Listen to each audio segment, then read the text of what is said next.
Hey Internet, it's RJ. Welcome back. Thanks for tuning into the show today. Now, today's episode, we're talking about the MGM Rewards credit card. So in typical fashion, we'll take a look at MGM. We'll talk about the points earnings, the redemptions, the card itself. Of course, we'll take a look at the status. That's a big part of the card. Of course, come out on the other end, figuring out if this card is right for you and if you should consider adding it to your wallet. So of course, if that sounds interesting to you, then go ahead, press the subscribe button, and let's get to work. So, of course, we all know by now everyone has their own credit card. MGM is no exception. So, when we talk about MGM, we're talking about primarily MGM Resorts International, founded way back in 1986. So, as far as states go, here in the States, I should say, locations, they're in Vegas. That's what they're well best known for. But there's Massachusetts. I think I've been to that hotel. Or Resort Detroit, shout out, that's where I'm at. Mississippi, Maryland, and New Jersey. And this card is going to be issued by FNBO. Now, I do have a full video on all the non-co-branded FNBO cards as well that I can link down below for you if you are interested, but they are another major player in the kind of co-branded card space. So overall, this card's kind of gotten a refresh over the last few years, right? So let's take a look at this now. We'll start with the earning structure and the rewards before we get into the card itself. And so here we have it. This card, it's a little bit interesting. So the card is going to earn points and tier credits. So we'll start with points. Points, 1 cent a point, pretty good valuation there. That's the table minimum. Now redemptions, you're looking at hotel stays, food and drink locations, and depends on if they take them or not. Entertainment venues, and of course MGM Rewards moments. Now tier credits are a little bit different. So tier credits count towards your status level, and we will take a look at the statuses after we take a look at the card. Now it's important to note that these tier credits do reset each calendar year. But this card does allow you to earn both, which is pretty good. So again, the primary redemption here is going to be towards like MGM purchases and stays and things like that. You're not really looking at a lot of cash back or cash out here. So with that, let's take a look at the card itself, see what we're working with. So again, a card after my own heart. It is black, and yes, the line is their logo, but I do think it looks pretty clean. They probably should have put the card number on the name on the back instead of getting rid of on the logo, honestly. But again, that's not really why we're here.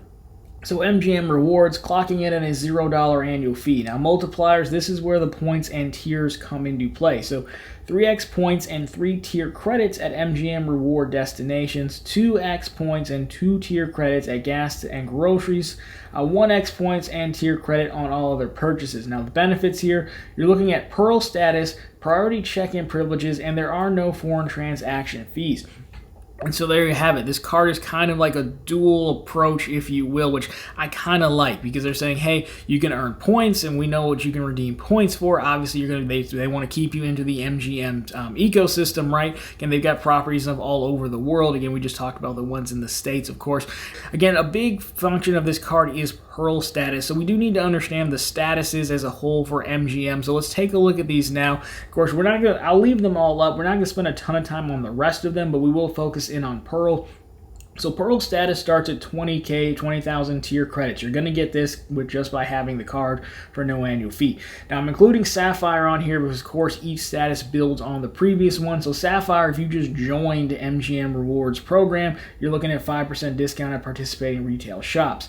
Now Pearl, no expiration for MGM Rewards points or slot dollars. You can earn points and tier credits from MGM Rewards MasterCard. Obviously you've got the card. 10% bonus on slot dollars, invitation to members only events. 10% discount at participating shops, dedicated line at the buffet, so there you go, you can get your fill on there. Complimentary tickets to select exclusive concerts in Vegas. Complimentary self-parking when available. That's probably the best one, honestly, in my opinion, because if you're driving into some of these other locations. Now, I'll put up gold as well because you can see gold, you go from 20 up to 75,000 tier credits. And this is still important to know because, again, status is one of the biggest pieces, or tier credits are one of the biggest pieces of the card. So that's what you got with gold. Now, there is platinum that goes to 200,000 tier credits. And of course, lastly, you have the Noir status, which of course is going to be invite only because you know it's a black card. It's their exclusive one. So again, if you're probably going to be in Vegas, right? So I put up a list of properties. We'll find some cool B-roll to make it interesting. But you're talking about MGM resorts in Las Vegas, the Ario, Bellagio, Excalibur, Luxor, Mandalay Bay, MGM Grand, of course. I mean, that's got the name in it. Park MGM, a few others. So I've been there. I can't remember which one I stayed at, honestly. It was maybe like 2 or 3 years ago. But overall, I mean, they have pretty nice properties. I think I remember walking around the Aria, and it was pretty nice just to walk around, take it all in, honestly. So maybe drop a comment down below. Let us know which one your favorite is. So overall, that's the MGM card and their status program. Now the status piece is a little bit interesting because you do have multiple ways to status under the MGM or Caesars and all these guys, right? So I'm not going to get too far into it because I don't want to confuse the video too much because we're here to talk about the MGM card. But the good news is if you get the MGM statuses through spending on this card, then you can go out to other properties like a Hyatt and status match there. However, if you have Hyatt status, you can also do the reverse and take your Hyatt status and match it with MGM as well. So we'll do a quick example here, and because I think this will help with your decision or help how you prioritize spend on this card. So all this has been from Upgraded Points, by the way. I'll link to their full article down below, but this table makes it very easy. So the first part says, hey, status match from MGM to World of Hyatt. So you can see the MGM status on the left and the World of Hyatt on the right. So you can see how the statuses match up. Then, of course, down below it, we have a status match from World of Hyatt to MGM Rewards. So, if you're looking to bring over your status, that's going to make it a lot easier. Now, it doesn't look like you can match into Noir status, unfortunately, but I think this is probably fine. You could still get, Pearl or Gold there, no big deal. But, I think a lot of people will probably have a level of Hyatt status on this channel more so than have MGM because we're always talking about Hyatt via, the Chase side of thing, the Chase Hyatt card, the personal one, the business card. Those come with a level of status as well. Hyatt's pretty good properties as well, so that could be a better option for you. But again, I think you can still get the MGM card for when you're doing your spending at the casinos and things like that.